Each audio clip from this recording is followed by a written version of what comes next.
Инна Албатович, здравствуйте. И сразу же первый вопрос. Накануне опубликовано заявление Министерства иностранных дел относительно механизмов согласования диалога неправительственных организаций с представителями Грузии. Могли бы вы прокомментировать, как будет проводиться работа в этом направлении? Приветствую вас, приветствую наших телезрителей. Действительно, мы запустили заявление.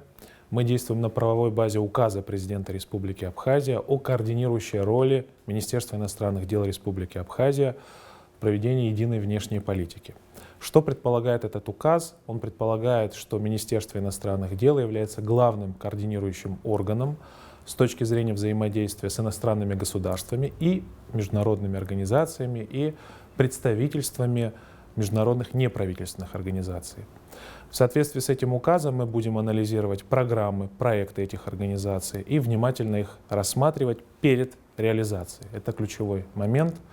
Конечно, в том числе особое внимание Грузии. Все, что происходит касательно Грузии, мы должны знать обязательно. Также мы будем анализировать документы и сведения по поводу финансирования этих организаций, цели финансирования, источники финансирования. Безусловно, международные организации выполняют очень важную роль, но при этом мы должны эту деятельность координировать. В Министерстве иностранных дел определены ответственные лица, которые будут заниматься этим вопросом. Поэтому в целом мы эту работу структурировали в соответствии с национальными интересами Республики Абхазия. Скажите, пожалуйста, сколько примерно человек будут этой работой заниматься? Этой работой будут заниматься курирующий замминистра, начальник профильного департамента и сотрудники профильного департамента. То есть в общей сложности примерно 6-7 человек будут системно заниматься этой работой. Мы будем эту работу координировать, следить за результатами этой работы. Также вы объявили о подготовке запуска центра «Будущее Абхазии» в Москве. Расскажите о целях и задачах новой структуры. Как известно, молодежь и образование — это надежда любой нации. Согласно этому мы приняли решение с нашим коллективом организовать подобный центр на территории Российской Федерации, в Москве, на базе посольства Республики Абхазия в Российской Федерации.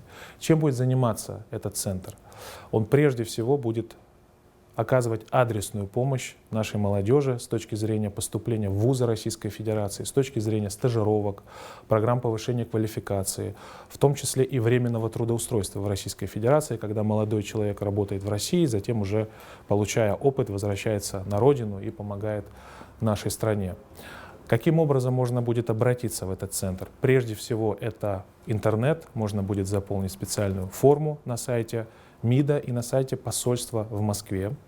Также будет единый номер телефона, по которому тоже можно будет молодым людям обращаться.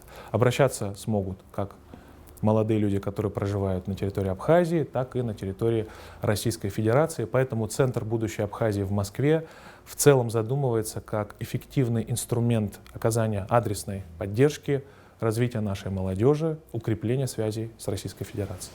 Это уже через месяц можно будет обращаться, да? В декабре? Совершенно верно. Не позднее конца января планируем запустить на практике этот центр. Количество молодых людей не ограничено, который может туда обратиться? Или вот, допустим, вот примерно там 20 или 30 человек, как это будет? Мы понимаем, что обращений может быть много, поэтому мы будем все это прежде всего аккумулировать, затем составлять поэтапные графики. И, конечно, мы попробуем оказать содействие максимальному числу людей, которые обратятся. Инна Албатович, следующий вопрос. Сейчас много дискуссий о суверенитете Абхазии и есть критические заявления со стороны отдельных общественных организаций, таких как Абхазское народное движение, Хайдгылара, по поводу возможностей, как они это называют, ограничения нашего суверенитета. Недавно член партии Абхазское народное движение Адгур Харзенба в своей речи заявил о том, что президент Абхазии ориентирован на Грузию и формирует антироссийские настроения. Прокомментируйте, пожалуйста. Вы знаете, заявлений очень много у нас, только жизнь нашего народа лучше не стала от этих заявлений.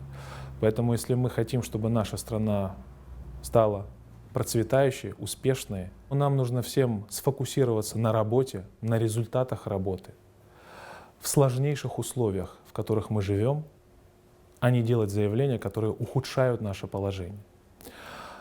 Прежде всего, я бы здесь подчеркнул, что не нужно спекулировать на отношениях с Российской Федерацией прежде всего. Россия признала наш суверенитет, когда этого еще никто практически не делал. Россия гарантирует нашу безопасность, финансирует программу социально-экономического развития, пенсии, софинансирует рост заработных плат бюджетникам, основным категориям работников бюджетной сферы Республики Абхазия.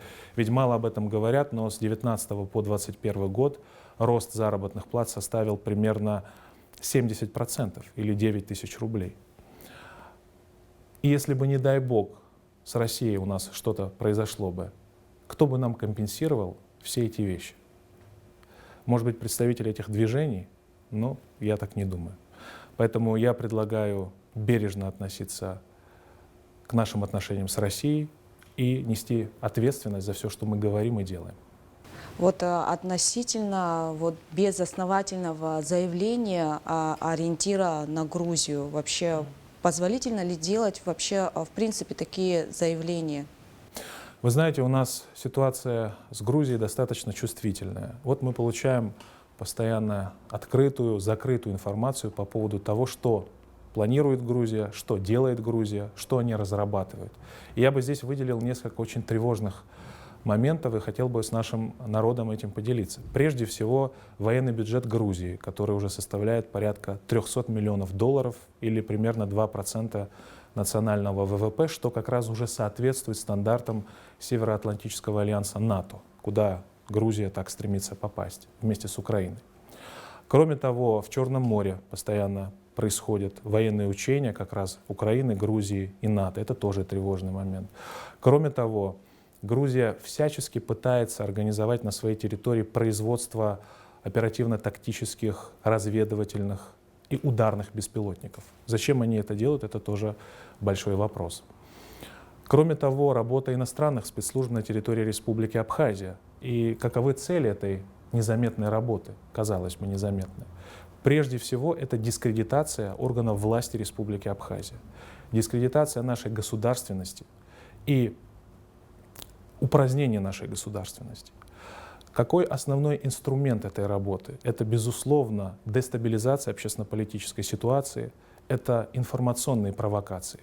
Поэтому в этой ситуации каждый из нас должен нести ответственность за то, что он говорит, и за то, что он делает. Посмотрите, что произошло в Карабахе. Неужели мы хотим пройти этот путь? Поэтому самое главное сейчас — это стабилизация общественно-политической ситуации. Кроме того, хотел бы, если позволите, особо подчеркнуть то обстоятельство, что никакого заигрывания с Грузией у нас нет и не будет. И президент Республики Абхазия исходит из этого. Вы знаете, я думаю, что люди устали от этих заявлений. Думаю, что сейчас нужно сконцентрироваться на работе. Повторюсь, у нас очень серьезные вызовы, вокруг нас очень сложная международная обстановка, внутри страны тяжелая экономическая ситуация. Поэтому в этих международных и внутренних условиях мы должны очень аккуратно относиться к тому, что мы говорим и делаем. Президент Республики Абхазия, которого я давно знаю, прикладывает все усилия для того, чтобы наши национальные интересы отстаивать. И никакой ориентации на Грузию точно нет. Это однозначно. Поэтому подобные заявления считаю некорректными. А вот члены некоторых оппозиционных партий даже призывают выйти на улицы с оружием. Как вы считаете, насколько это может дестабилизировать ситуацию в обществе? И как внутриполитическая ситуация может повлиять вообще на внешнюю? Безусловно, если были такие призывы, они некорректны. Выйти с оружием против кого? Против своих же братьев? Конечно, повторюсь, международная ситуация, еще раз повторюсь, требует от нас очень внимательного отношения к тому, что мы говорим. И подобные заявления, они абсолютно недопустимы. Инал Батович, расскажите, пожалуйста, о ближайших планах и проектах Министерства иностранных дел Республики Абхазия. Вы знаете, мы сейчас прорабатываем, вот у нас есть стратегические направления, и по каждому направлению мы прорабатываем конкретные проекты. Конечно, в силу специфики нашей работы К сожалению, не могу всем поделиться с нашим народом, потому что эта информация будет использована против нас, и нам эти планы попытаются сорвать. Но могу сказать с уверенностью, что самый главный сейчас ориентир — это в соответствии с нашим большим соглашением с Россией создание условий для полноценного участия Республики Абхазия как суверенного независимого государства в интеграционных объединениях на постсоветском пространстве, которые существуют и активно работают. Конечно, прежде всего речь идет о евразийских проектах. Второе важное направление — это работа в регионах, таких как Ближний Восток, Латинская Америка, в том числе и Китайская Народная Республика. Вот недавно была встреча нашего посла в Сирии с послом Китайской Народной Республики. Мы хотим выразить нашим китайским коллегам благодарность и выразить готовность к культурному, гуманитарному, торгово-экономическому взаимодействию. Кроме того, очень важное направление — это активизация наших связей с регионами Российской Федерации. Здесь мы разрабатываем проект Абхазского инвестиционного форума, который будет проходить в регионах Российской Федерации. В чем его главная задача? В том, чтобы правильно представить наш инвестиционный потенциал, рассказать о проектах, которые мы реализовали здесь, в Абхазии, экономических, успешных, и привлекать таким образом инвестиции в Абхазию, создавать группы инвесторов в регионах России и затем приглашать их в Республику Абхазия. Это позволит и наш инвестиционный имидж улучшить, и туристический имидж в том числе.